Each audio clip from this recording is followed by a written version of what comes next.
This is my UV-5R. There are many like it, but this one is mine. I thought for my first video on this channel, I do or have a discussion on how I got into the hobby, some of the decisions that I made, some of the things I wish I would have done a little differently, and I think it's relevant right about now because there's a lot of people that are just getting into the hobby. They're new to it. They're out there researching, trying to figure out what first radio to buy, what steps to take. So I thought I'd start out by talking about what I did a few years back. And it all started with some research I was doing on a forum called Zombie Squad. And Zombie Squad, if you're not familiar with it, it's a message forum, and they discuss survivalism topics and things like that. And the euphemism for the bad guy, I guess, that they're all preparing for is zombies or zombie apocalypse, when in fact it's kind of looks like now, actually.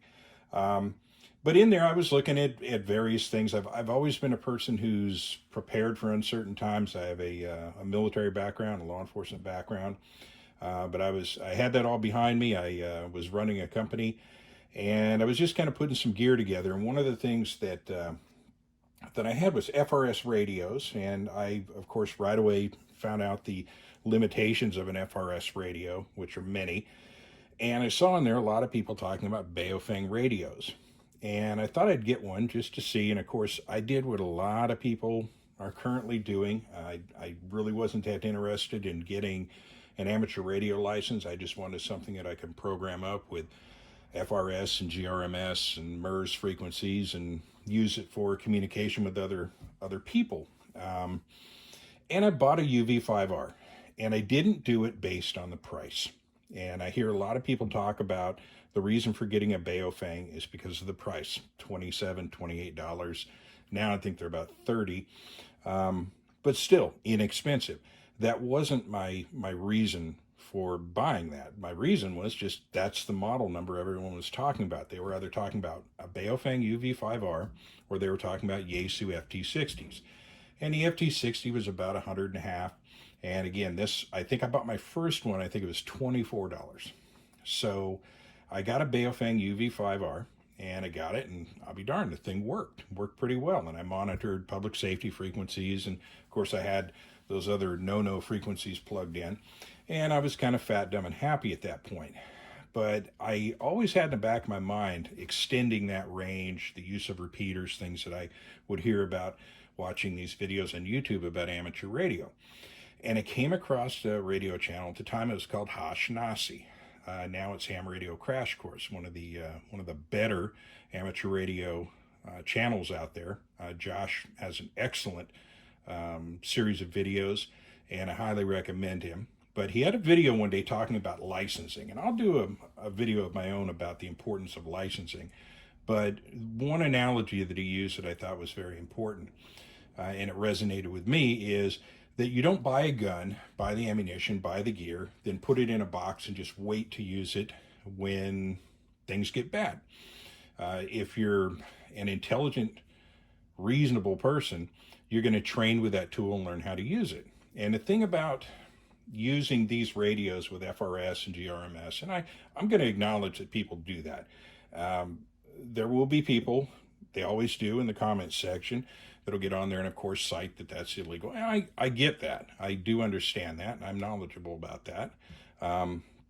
But I wanted to extend that range. I wanted to actually start using repeaters. And it just triggered something in my mind. I studied for my test. I started a couple weeks ahead of time, did like a lot of people, watched courses on YouTube. Ham Radio 2.0 had a really good one at the time that I watched over and over and over again. And I went and tested, got my ticket, and off we go.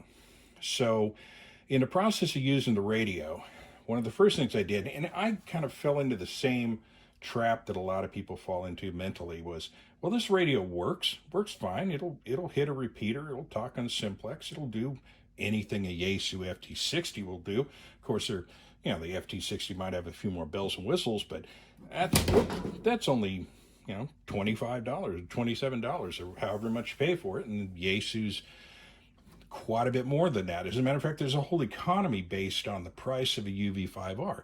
Someone will talk about or recommend a particular radio, and they'll say, well, for that amount, I can get 4.5 UV-5Rs. Okay, but you still have 4.5 UV-5Rs. More on that later, of course. So, like a lot of people, I started tricking my radio out. And the first thing I did was get rid of the antenna. Everybody pretty much knows the antenna, garbage. So, of course, the first thing I do, and if you pay attention, you'll spot the problem immediately. First thing I did, like a lot of people, and I don't feel bad because Ashnasi had the exact same antenna, but I ran out and bought myself a counterfeit Nagoya antenna, thinking it was the real deal, off of Amazon. Come to find out right away, that's not it. It still works okay, but then I ran out and got myself a real Nagoya NA701. And it improved things a little bit. Reception seemed to be a little bit better. And signal reports were fine. More on this later, but if you do any amount of research, you will definitely hear a lot about a lot of the problems that Baofengs have, particularly with spurious emissions. And basically what that means is you're transmitting, everything seems fine, you're transmitting and receiving, but what you don't realize is that on other areas of the band, you're sending unwanted signals, and it can interfere with other radio systems. And Baofengs are notorious for this.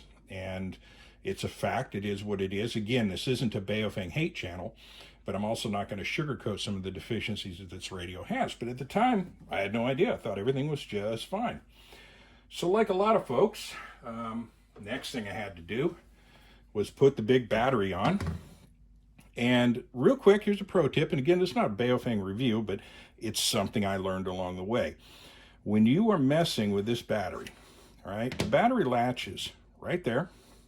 When you are plugging this new battery in and it just slides in on tracks, do not jam this hook piece into the latch and expect it to lock. Hold it down and press it in. This is one of the first things you're going to find out, something I found out when I broke my first Extendo battery. The hook just sheared clean off when I went to jam it in. These are good batteries. They extend the battery life, I think, and I should do a better job of this. I should add the specs, but I think this is a 3100 milliamp battery. Replaces, I think this is, what do we got here? 1800 milliamps. As a matter of fact, they're probably right here, 3800 milliamps. And you will definitely get extended operation time, and it gives that cool Extendo battery look that everybody likes. So I got that. That's fine. Okay, everything's good.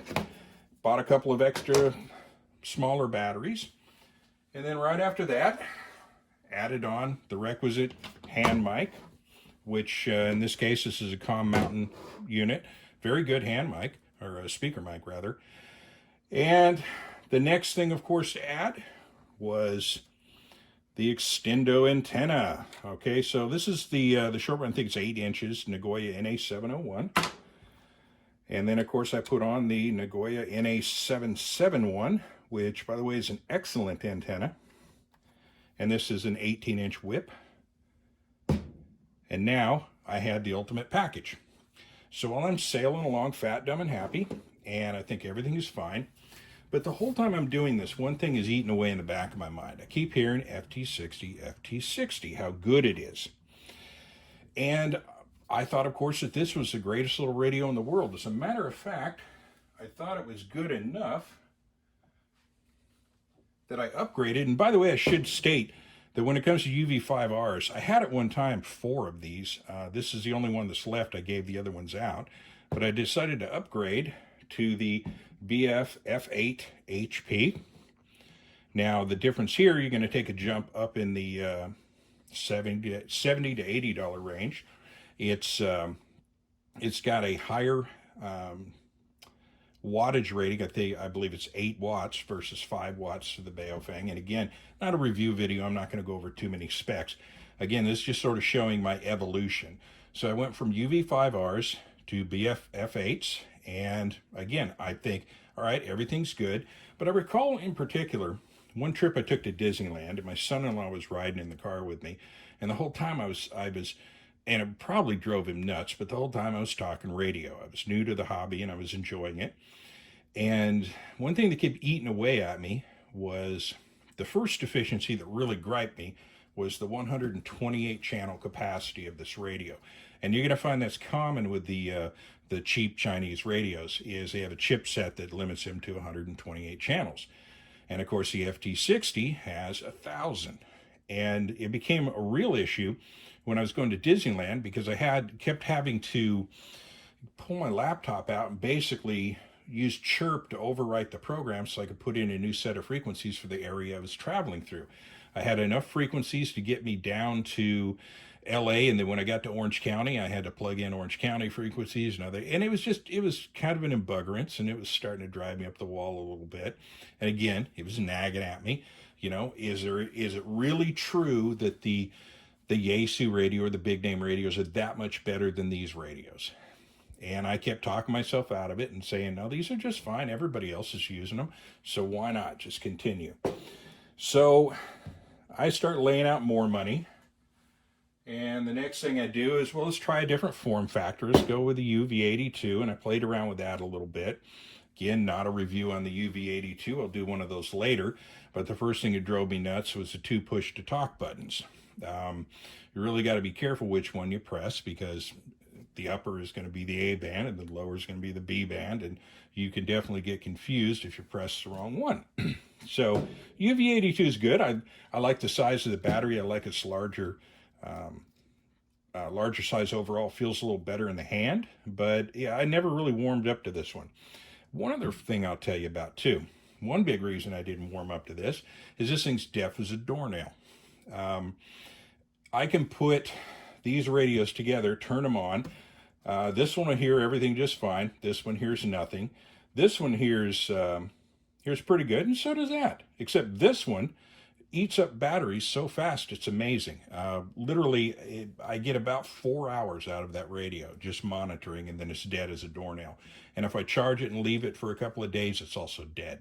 I don't know what's going on with the circuitry, but that's another thing you'll find out when you get into the cheap Chinese radios, is you might get one that's pretty good, you might get one that works perfectly, or you might get one that's utter garbage.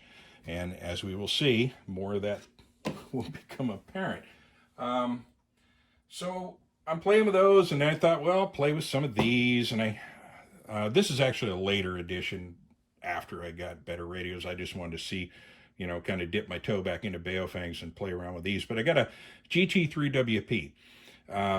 Nice radio, IP67, waterproof, the whole ball of wax. Now, another thing about Chinese radios is they're going to claim a lot of stuff that often isn't the case. Sometimes it'll be the transmit power.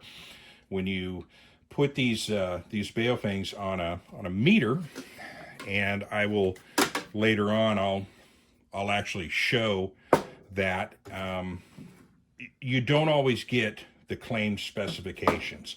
Oftentimes you get a radio that's supposed to transmit at 5 watts, and you might get 3 out of it. In some cases, you might get 7. It's very inconsistent, especially amongst the Baofengs.